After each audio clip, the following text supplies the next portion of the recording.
The stickers covered off most of its head right there, but the Sasquatch is chasing after that Bronco. It's a good thing it's got twin turbos worth of power. It can get away from that sucker. I didn't want y'all to think I was picking sides. We had the Sasquatch chasing the Bronco over there, but the Jeep right here, it's just all good by itself. I really do try to find the most even comparisons that I can. Y'all know I don't like to just look at one car. I like to look at multiple at one time. Well, this is a 2020 and this is a 2021. But other than that, these two guys would square off completely and totally against each other. This is a Ford Bronco. It does have a Sasquatch package, but you know, hey, this is a Jeep Wrangler with a Rubicon package. So this is top of the line Jeep right here. This is all the Zuzus, all the wham-whams that you could have gotten in 2020. Even a manual transmission. We're obviously going to give it a major point because it has a manual. The Bronco, you can get a manual, but it's not in the one behind me. Anyway, and a 2021 Ford Bronco. Now, the Bronco is 1 year newer, but I got to do with what I got to do. Hell, I think 2021 was the first year for the Bronco. Anyway, which one would y'all like to start off with? I think we should start off with the white one. Let's do this. Eeny, meeny, miny, mo. Catch a tiger by its toe. If it hollers, make it pay $50 every day. My mama told me to pick the very best one, and you are not it. We're starting off with a 2021 Ford Bronco. Let's go ahead and get the noses and right out of the way here. This is a bull in a china shop. This is a agile, leafy, doughy deer. I'm not joking. This, you're looking for ways around it, the easier trail, whatever. With the Bronco, it doesn't really matter. It's just like a big bruiser. It's like, hey man, there's a mountain. You want me to go over that mountain over there? I mean, the Bronco just doesn't care. Look how big it is. Okay, let's go ahead. Before we dump into the Bronco, let's just go ahead and talk about some similarities and some differences right off the rip. 2.7 liter V6, twin turbo, 3.6 liter naturally aspirated. Power goes totally to the Bronco. It ain't even close, okay? Casey, that's not fair. You got to bring out the 392. No, because if you bring out the 392, then you got to bring out the Raptor. Anyway, 3.6, I think I'll put the numbers up. It's something like 280 horsepower, 268 pound-feet of torque or something like that. 325 horsepower, and it's like 390 pound-feet of torque. Once again, I'll put the numbers up in there. So power, it ain't even happening. That does have the manual transmission. This has a 10-speed automatic. Like I said before, the manual is offered in the Bronco, but this doesn't have it. So the manual transmission wins. So we need the engine in the Bronco bolted to the transmission of the Jeep. Are y'all getting it so far? All right, let's keep going. The Ford Bronco. Coming back after all these years. I think it was 1967 was the first year. And 1996 is when they closed the door, pulled the plug on the Bronco. And it gave Jeep license to start printing money. There was no competitor for it. The little Suzuki Sidekick, I think it was. There's been a couple competitors come and go, the Geo Metro or the Geo Tracker, but they weren't really on the Jeep's level. Anyway, Jeep had it all to themselves. Well, Ford, they needed to come up with a new vehicle. They needed another splash. So they figured, you know what? Jeep has an entire segment to themselves. Not really. Let me explain to you this. These are just SUVs. Okay, these are the same exact thing. They're in the same exact category as, well, not that guy because he's big. They're in the same category as that Ford Edge right there. They're in the same category with that Ford Explorer right there. They are SUVs, but they're off-road topless adventure SUVs.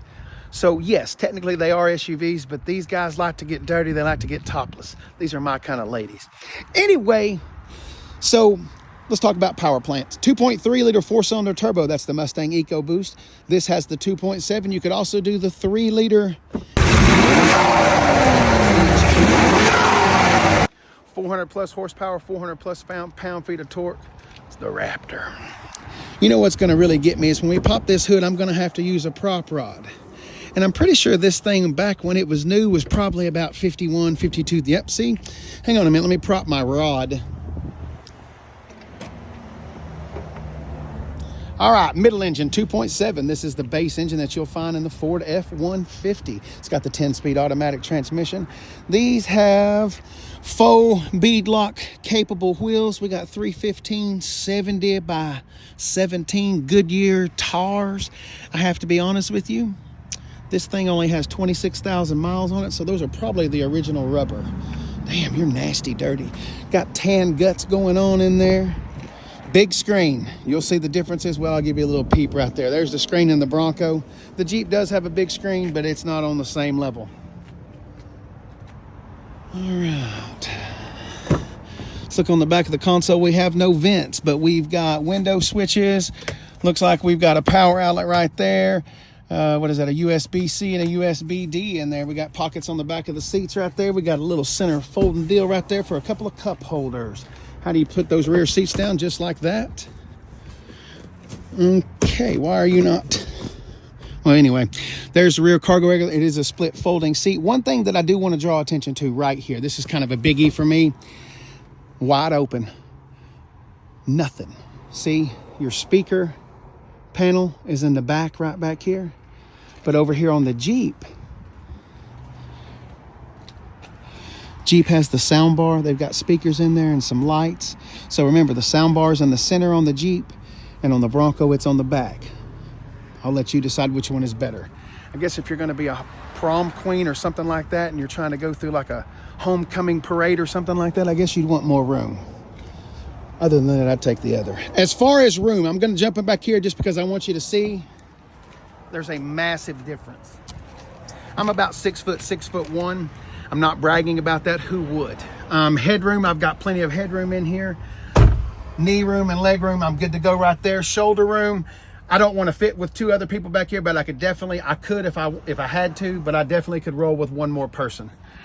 Just a little quick look at the dash from the back seat, but I have plenty of room is what my point is. While we're doing this, I want to go straight over there and show you the difference. Let's get behind the passenger seat so it's exactly the same exact thing. All right. Climbing on in. All right, straight away. Now, I haven't touched the seat. Maybe the seat's further back. I don't know. This is just straight off the rip. My knees are in the back of the seat. Headroom, I do have good headroom. Shoulder room, I'm decent. It is tighter back here. It definitely only riding with 1 more folk. You know what I'm saying? 2 folk ain't getting back here. At least I'm not riding back here. Little look. See, I will say this. The red accents right there on the Rubicon. God, that looks good. And it brings in the red stitching. See the red stitching on the steering wheel? Anyway, red stitching on the seats. We'll get to this, I promise. We'll be right back, little Jeeper. See what I mean? The Jeep is a lot smaller than the Bronco. Let's check out the cargo area. Watch this. We're gonna open this up. This has the soft top. Not a big hole right there to get in stuff. Let's do this. Let's pop.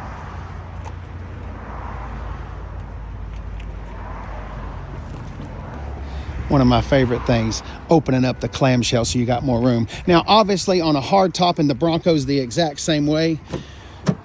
Oh, excuse me. On a hard top, obviously just flip up the glass right there, and the Bronco does have that option. So obviously the hole is bigger, but I thought that was pretty nifty. I learned that from TikTok, actually. Anyway, 12 volt right there. We got some lighting going on back here. A little bit of storage underneath right here. One other thing that I like to say.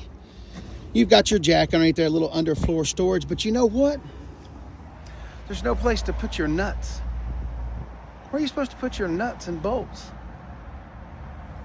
You know, when you take the windshield off and the doors and stuff like that? Well, see over here in Jeepville, when you take your doors and your windshield and stuff like that off, there's these little places right here so you can put your nuts and your bolts and everything right there. See, it's still got a little under storage. Jeep's been in the game for a long time. They know where to put their nuts. All right, we're almost done right here. Oh, we need to talk about the doors. Casey, I thought the doors came off. They do. The main difference right here on the doors is the Bronco has hidden brackets and the Jeep has exposed. See, you can see the brackets for the door right there. So see the little nut right here on the bottom? Not me, on the car. Take that off, the door just comes right out. Well, you got to do one more thing. Unplug your lighting harness, you know, your unlock and lock in your mirror. So you got to unplug that, but then unplug that and 2 nuts and the doors come off. On the Bronco, same exact thing. You got to unplug your wiring harness. It's done right there, and your bolts are right there. Now, also something else. I'm going to give credit to Jeep on this one because I like full doors. On the Wranglers, they have full doors, full framed doors. Okay, so when you take the door off, it comes off like that. Bronco has half doors. Think like Pontiac Firebirds, Camaros, stuff like that, Corvettes. Frameless doors is what we're talking about. Now, a little bit more wind noise and stuff like that, possibility.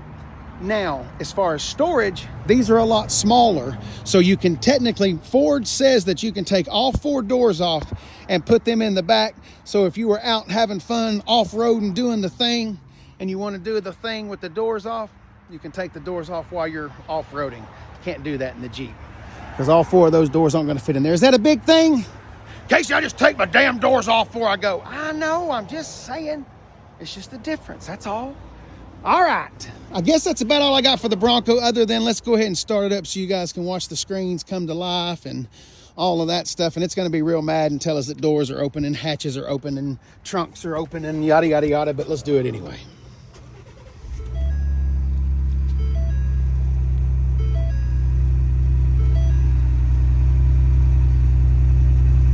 All right, looks like we got heated seats, heated steering wheel. We got dual zone climate control. Got a little grab holder right there in case we're doing some serious off-roading. Locking front differential, locking rear differential. Inside Jake brake. Not really. This thing, it's not quite as agile as the Jeep. I told you, this is bigger. Big bull. Anyway, what this button right here does is it locks and unlocks the inside wheel. So like if you're making a hard U-turn left, okay, it'll lock and lock that inside wheel so you can make the turn tighter. It just helps. And then hazard switches, we know about that. Glove box, we got that going on. We know what's all going. Oop, there's the original window sticker. How much were you in 2021? Ooh, this could be a really good video. $56,610. Right here, we can talk about everything it's got. Do you have a Sasquatch package? It sure does. Sasquatch package, $4,200. We've got 17-inch black aluminum bead lock wheels, 4.7 rear axle locking differential, locking front. We've also got leather trimmed vinyl seats for $2,200. Okay, so it does have the Sasquatching. 10-speed automatic, goat modes right there. We'll flip through those just real quick, just so you can kind of have a little bit. Yep, we know all that is open. We did it. Here we go. Normal, Eco, Sport, slippery, moist, dripping. Uh-oh, we're moving stuff. Mud and ruts. Oh, God. Oh, we've turned on a camera now. Oh, God, now we're in the sand. Oh, Lord. Hey, Joe, what's happening, buddy? We're in Baja mode. We're ready for the 1000 now. It's going to light up everything, tell you what all it's done. It's got your cameras on. Does it show the tracks? On the newer ones, they show tracks. But anyway, all that came on when you're doing four-wheel drive. Menage out the front. You can do the 360 or cameras off the doors. Oh, there's our tracks. Wait a minute. Hold up. I just saw tracks. Wait a minute. There they are. Hot dang.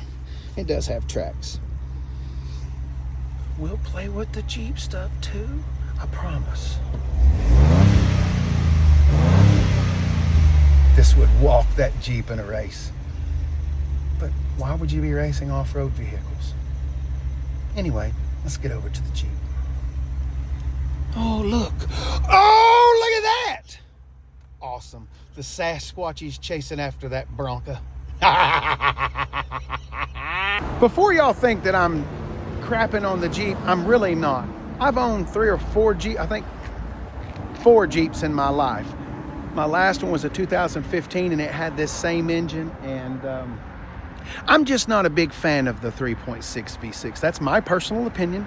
Some people, Casey, I've had mine. It's got 300,000 miles on it. I've never done a damn thing to it. One of the best engines I've ever had. Well, see, That's the difference right there. There's a lot of the, you go through forums, Jeep forums, and some people will have a crappy experience like me, and other people will be the best thing they've ever had. So it just scares me. In case you ought to change the oil in it. Well, we're not going to get into that because I keep up with my stuff. Anyway, underneath the hood of a Jeep, you could have this 3.6 liter V8, V6. I almost called it a V8 in its dreams. You can get a V8 in this. It's a 6.4 liter.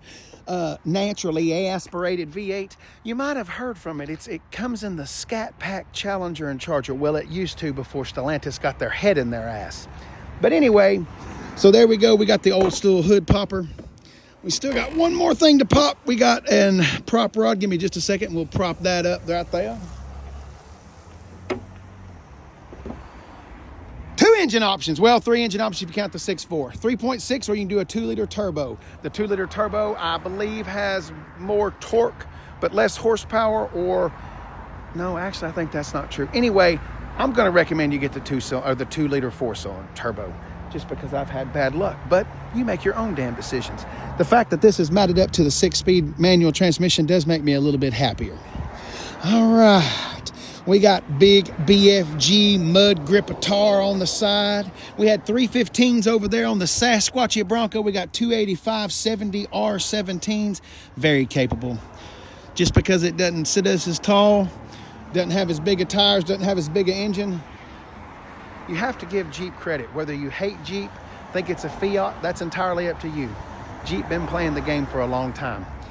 You got 3 different tops on a JL. This is a JL as the body line. There used to be JKs, and then anyway, we'll go TJs and YJs and CJs. But anyway, this is called a JL version. You got 3 different tops: hard top, soft top, and then it's called a sky roof. And what that is picture a hard top on the side right here, and then down the middle you have a canvas roof like that.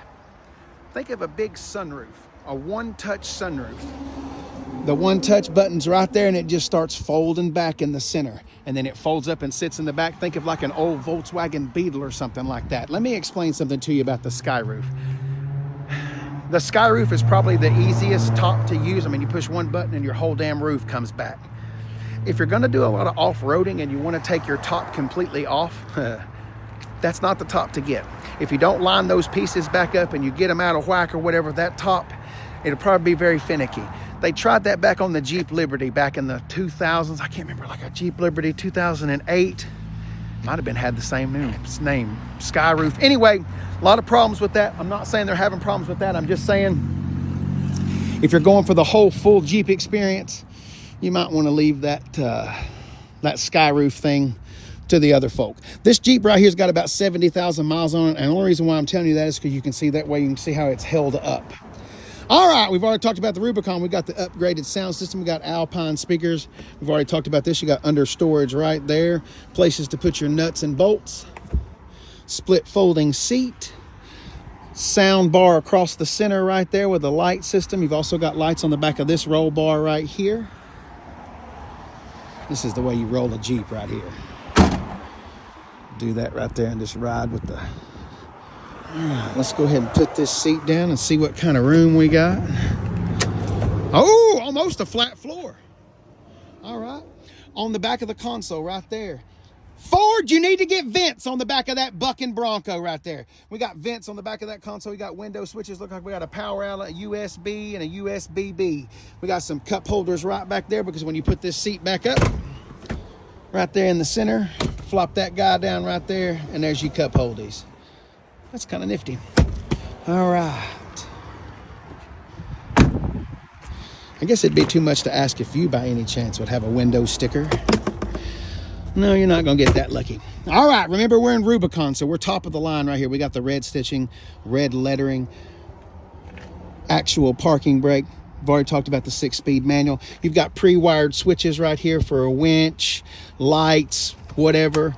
You got an old aux cord hookup right there. Way to go, Stellantis, Jeep, whatever. USB-C, a USB-D in there. There's your disconnect for your sway bars and stuff. Power window switches. You've got dual zone climate control. Looks like we've got heated seats and a heated steering wheel. We'll turn that screen on in just a second. A little bitty console compared to the Bronco, but it is what it is. Got some nets on the door bottoms right there for storage or whatever else. Oh, we need to talk about one more thing. Before I tell this story, I have never been pulled over or harassed on this particular topic that we're about to talk about. However, technically, you're illegal. Jeeps. So if we go to take our door off right there, look what's on the side of that door. There's a mirror right there. So when we take that door off, we're no longer going to have mirrors on the side of our vehicle, which means we can't look down the side of our vehicle. We are now illegal. So what you do is you go to the Walmart or the Big Lots and you go down to the kiddie bicycle section, get some My Little Pony or Barbie or whatever, get some little tassels, and you have to put on some dumbass little mirrors on there, little circles. It looks so crappy and tacky. But like I said, I have never been harassed by the police because of that. But technically, if the cop is in a bad mood, you're illegal. Well, Ford said, you know what? I got an idea. Let's do something. Let's engineer something a little bit different. That way we don't have to worry about going and putting My Little Pony mirrors on the side of our big badass Bronco. So Ford engineered the mirror into the cowl panel. Now, Jeep people are going to say, look how big them damn mirrors are. You'll knock them off on the trail. Watch this. Anyway, all I'm saying, that's a better design. Stellantis, just go ahead and admit defeat and put your mirrors on your cowl panel. All right, let's jump behind the wheel of the Jeep and turn some lights on and screen, and let's see what it does. All right, manual transmission. God, that makes me happy. All right, look, Patton's old Jeep showing up, Rubicon. All right, here's our screen. If you've ever ridden a Jeep Grand Cherokee or pretty much any Mopar product, Charger, Challenger, Durango, Ram, anyway, we're borrowing the system from them because we're all in the Mopar family. There is our radio right there. Let's go to climate. If we turn that on, oh, that's radio, turn that on. So there's all of that. Doing your controls, you could sync them up so they're doing the same thing. Other controls, there's, sorry guys, let me turn that down so we're not blowing you away. We got heated seats on both sides, a heated steering wheel. Let's go ahead and activate that backup camera right there. We'll turn that back off. That's pretty cool that you can get to it right there. Apps, there's all your apps. More apps, so you can reach the controls right there. Again, mirror dimmer, XM, backup cam. There's your compass. That's also your navigation right there. Hook up all your phone. No, we don't want to do that. Backup cam again. God almighty, it wants you to have that backup camera. All right, 72,000 miles. Red line's about 6,500. I mean, just basic stuff. Cruise control, hey, just bling, bada bang, bada bing. Tops as far as in the Bronco and the Jeep, they're the same deal. You got 4 latches for this T-top. 1, 2, 3, 4. You just do them like that. It's just that simple. And then you just pick it right up. Well, here, let's do one. Do that, do that, do that, do that. Then just come right out here and it's that simple. Now on the soft top on the Bronco, and once again the Jeep is the same exact way, just because it's a Ford, they do the same thing. So here we go. One latch right there. Now let's go around here and we're gonna pop this other latch just real quick.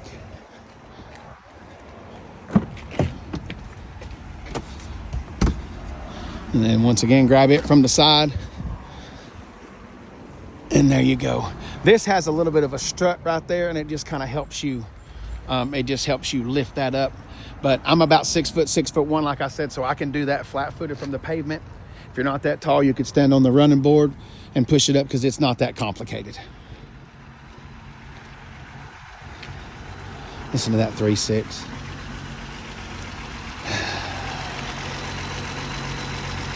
Actually, that sounds pretty good. Got vents on the side of the fenders. It does look good. The 392, I do want to throw, I am not picking sides right here, but I have reviewed a couple 392 Wranglers. I'll put an exhaust clip in. It's nice to have a V8 Ford. I don't know what we're waiting on, baby. But if we could shoehorn a Coyote in there, man, there'd be a lot of people. Go ahead and charge 150 grand for it. It don't matter. People would buy it. Which one would you choose? After all my long-windedness and running my sucker for all that time. It was about a 20-minute video. Anyway, it's about as fair as I can get it. That does have a Sasquatch package, so we're a little bit higher up, but you're talking about a 2021 Bronco and a 2021 Wrangler Rubicon. If you were stuck on a mountain top and you were fighting for survival and you were calling someone to come and get you, which vehicle would you hope they would be in to get there to save your ass? Let's look at it like that. So are you all about Ford engineering, or are you all about Dodge engineering, Stellantis? Once again, here's the way that I'm going to call it. If cabin room, interior room, and all that, and you need something of a bigger vehicle, go with the Bronco. The Bronco is a lot bigger than the Jeep. If gas mileage, which you shouldn't buy these and worry about gas mileage either way, but gas mileage goes to the Jeep. I think the Bronco gets like 3 miles per gallon. Power, that ain't even close. You'd have to have the V8 just to keep up with the 2.7. The V8 would win, I'm not saying that, but power level goes to the Bronco. Aftermarket accessories go to the Jeep, although there is a lot of stuff to go with the Bronco. Anyway, we could do that forever and a day. I totally appreciate y'all watching this little comparison. I tried to make it as even, and I mean, it's a Ford lot, so I got to deal with what I work with. But anyway, thank y'all so much for watching. Like, comment, subscribe. I sure would love to hear what y'all think about the Jeeps and the Broncos. Have a hobbly.